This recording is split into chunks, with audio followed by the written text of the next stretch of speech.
You're in my shirt pocket, one of your favorite places to be. You've gotten used to the earthquakes that happen every time I take a single step. Besides, you're very high above the ground, from your tiny perspective. And the farther you are from the impact, the less it feels like a bone-shaking upheaval, and the more it feels like the vibrations from an aggressive massage chair. You imagine that this would be a very different experience if you were tied to my shoelaces. And now that you've had that thought, you almost want to try it to see what it's like. Almost. You love being able to put your head on my chest all the time. And when you're in my pocket, there's an entire wall that's nothing but giant chest. You can't get away from it, and you're not even tall enough to climb out of the pocket. It gives you a thrill to know that this massive wall of flesh and cloth that takes up your entire view is only a small percentage of the whole thing. Just a little preview of my entire chest. It makes you feel safe and treasured in a way you never thought possible. When you were normal-sized, you loved the feeling of safety you got from being wrapped in the arms of a man who was much, much taller than you. So tall that his chest was at your eye level, and you could bury your face in it and feel his strong arms around you as the rest of the world ceased to exist. This is like that, but so much better.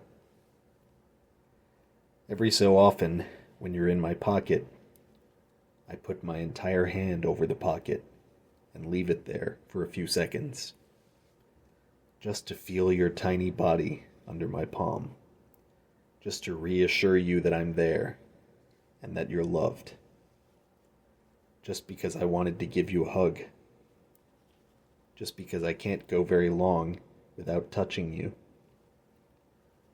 Sometimes the hand hug is followed by me gently squeezing you between a finger and a thumb.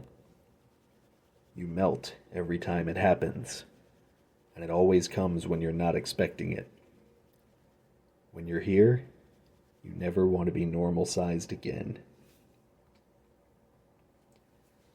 You've started to doze off in my pocket, and then everything comes to a sudden stop. Then you feel something. It's like when you can inexplicably sense that someone is staring at you. You feel that sensation now, but 10 times stronger. You look all the way up to the pocket's opening above your head and see a gigantic eye staring down at you. Both eyes, really, but one in particular dominates your vision. You have to steady yourself as I speak, and as the entire pocket rumbles. I'm sorry, but I can't help it. I just love watching you sleep so much. Curled up in my pocket next to my heart. I don't know when I've seen anything so cute or so beautiful. You look like an angel. A fairy? An angel fairy? You can't speak. Your heart feels warm. You're tingling everywhere, and you involuntarily turn your head away, unable to meet my eyes.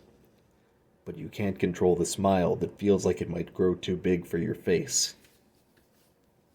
Whatever you are, you're my little angel. Is there a word for when you start cowering uncontrollably, but not out of fear?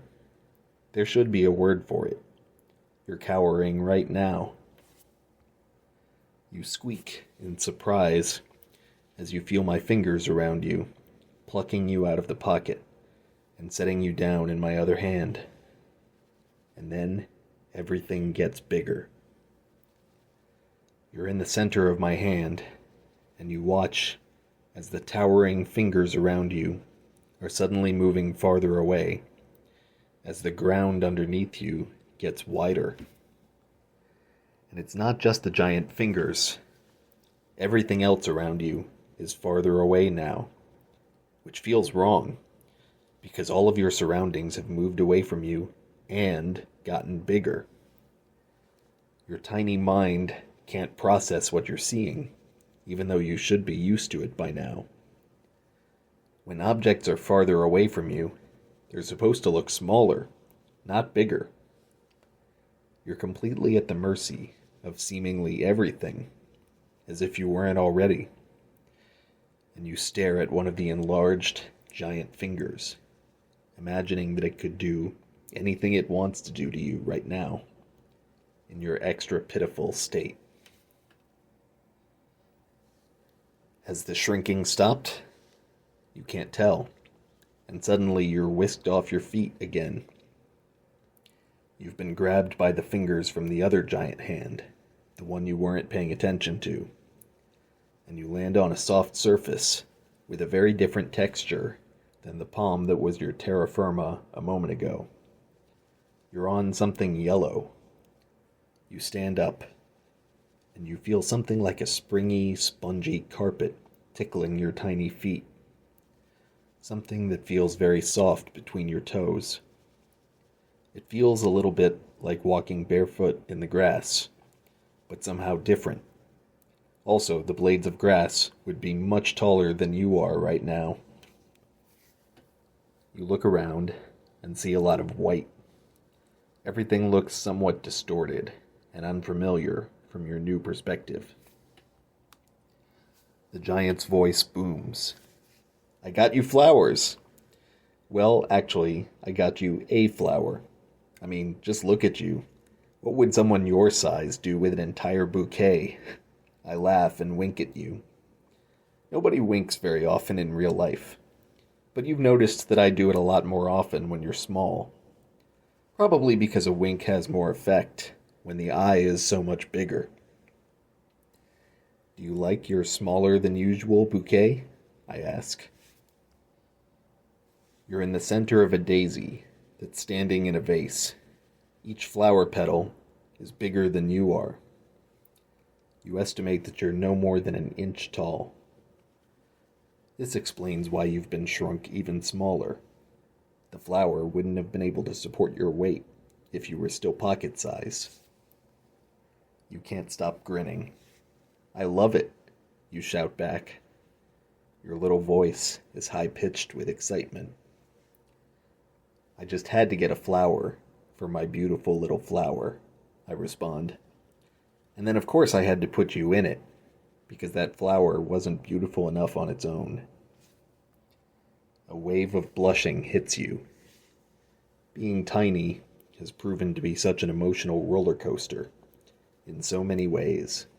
You don't know if you'll ever recover.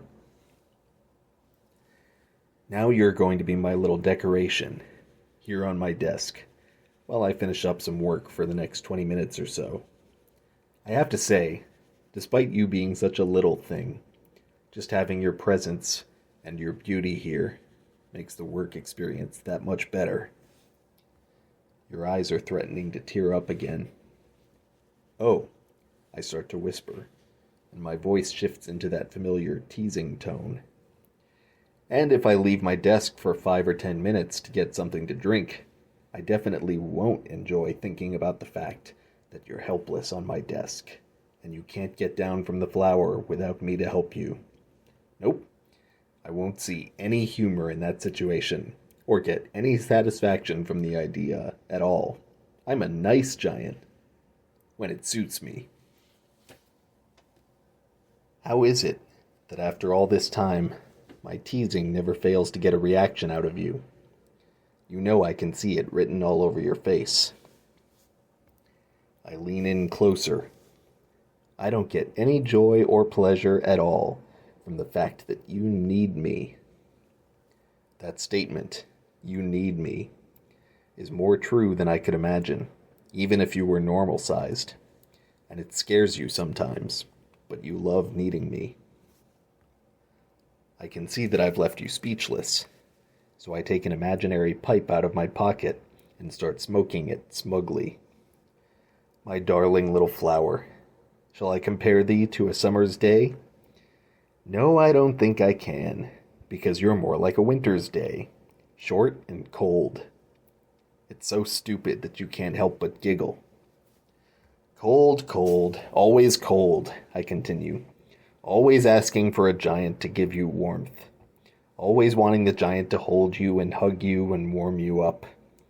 Cold, but still beautiful and delicate, like the winter's first snowfall.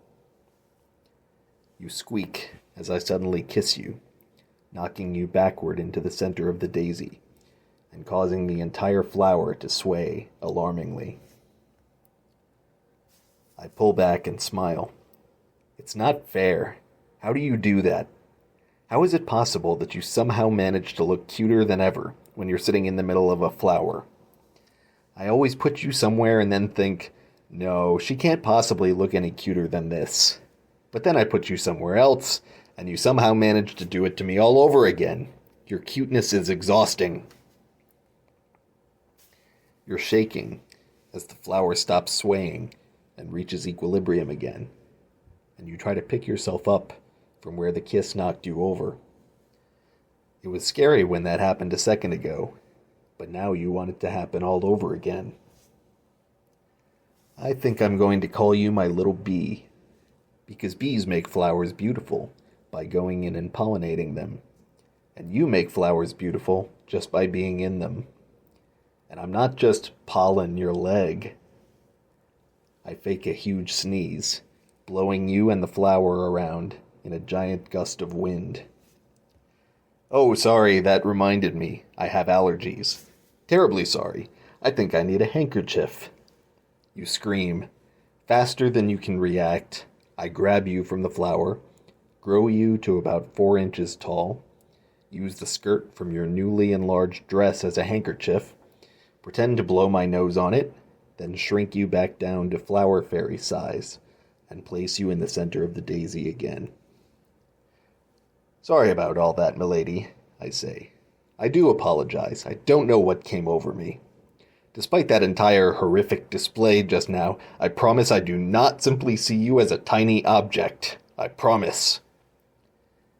Then I give you a predatory smile and lean closer. You brace yourself for another kiss. Instead, I put my finger on one of the daisy petals and make a dramatic hand motion, pretending to tear the petal off. Now, how did that game for little kids go again? He loves me not. You squeak before shouting, "You wouldn't dare!"